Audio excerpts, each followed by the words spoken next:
So today we're going to have a look at the inside of an atom, and we have three basic particles in an atom. We have the positively charged proton,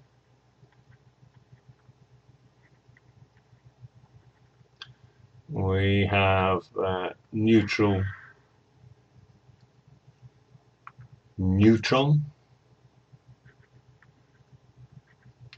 which together make up the main mass of an atom, and the third one is the negatively charged electron, and these are really tiny. There are lots of models of atoms, but it's quite difficult to model these atoms. In the main, we make a model something like this. We have at the center of the atom, we have protons, and we also have neutrons. In this case, we can see there's two neutrons and two protons, but the number of these can differ. This central part of the atom, which is quite tiny, is called the nucleus, and around the nucleus we have electrons. Again, this model is nowhere near to scale. The electrons are tiny little things, which are, if you want, flying around the nucleus. The electrons themselves are held in place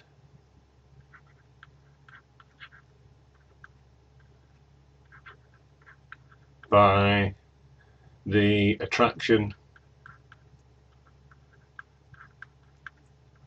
of opposite charges.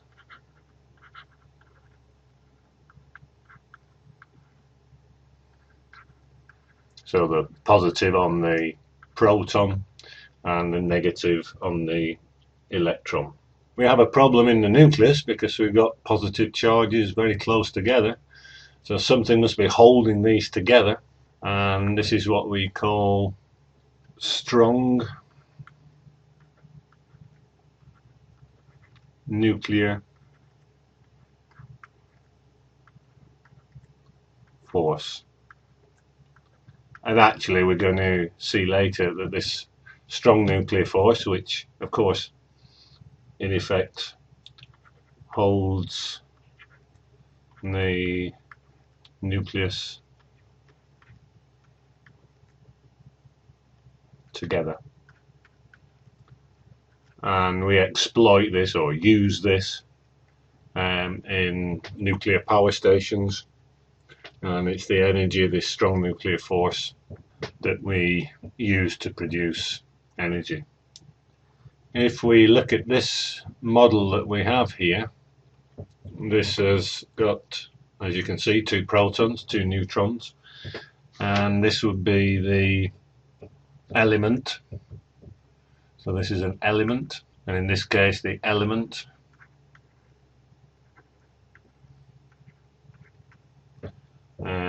is helium, and the symbol being a He, and each element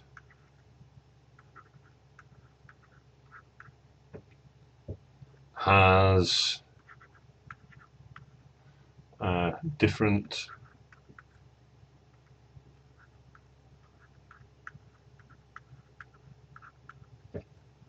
atomic number.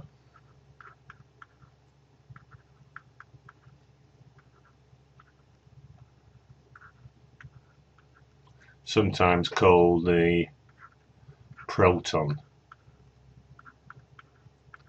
number. So each element, helium in this case, has 2 protons.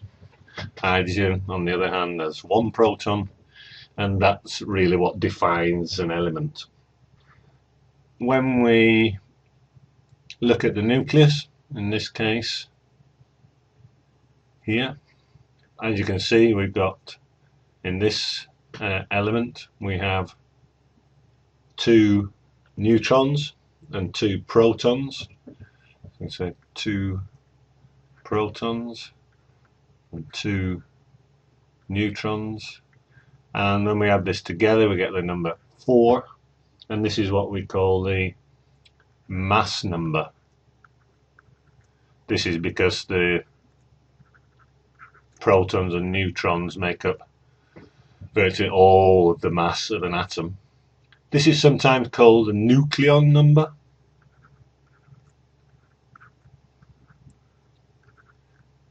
And these two together, the protons and neutrons, are sometimes called nucleons. So a nucleon is either a proton or a neutron or maybe a mixture. The electrons that are flying around here, these are responsible for the chemical properties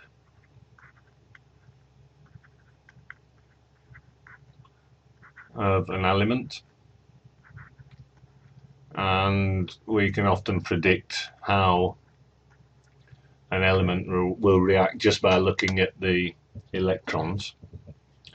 Now, as I've shown here, we've got something with 2 neutrons and 2 protons, but sometimes the neutron number is different. Let's take a look at an atom that looks like this. As you can see, again, this has got 2 neutrons and 2 protons. It's the same as the one above. And if we take away a neutron, we can see that now we have a mass number of 3. And this is then known as an isotope. So this will be an isotope of helium. And these simply have different numbers of neutrons.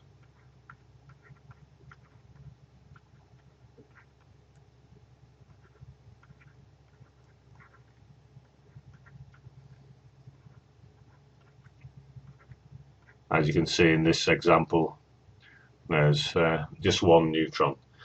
This is called an isotope. We have now 2 isotopes here, and sometimes you'll hear the word being used nuclide and a nuclide. So this will be a nuclide here and this one here, and you can think of nuclide as a synonym for isotope. So we could say here isotope or nuclide. And in this case, as I said here, this nuclide here has a mass number of 3. Let's take a look now at how this is noted, for example, in the periodic table. And if we take our example, helium, He, and you'll often see it written like this, with a 4 here and a 2 here. So this would be again the mass number,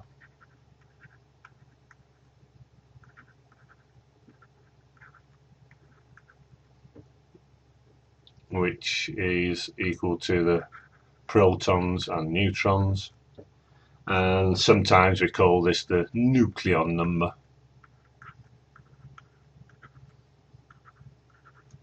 Remember, a nucleon is a proton or a neutron. The number at the bottom is the atomic number, and the periodic table is organized using the atomic number. So each step, if you want, in the periodic table means the atomic number increases by 1. This is sometimes called the proton number, which is a little bit clearer, I think. And obviously this is the number of protons. If we look at a nuclide or isotope of helium, sometimes it will be noted like this, again He, but in this case we've got a mass number of 3 and atomic number of 2, which means of course we've lost 1 neutron. So now these two are 2 isotopes of helium. And in fact any sample of helium will be a mixture of isotopes. Normally we will be looking at 99% of helium would be the mass number of 4, and then some 1% or so, or less than 1%, has the mass number of 3. So elements actually are naturally a mixture of these isotopes. So that's a quick look at inside atoms.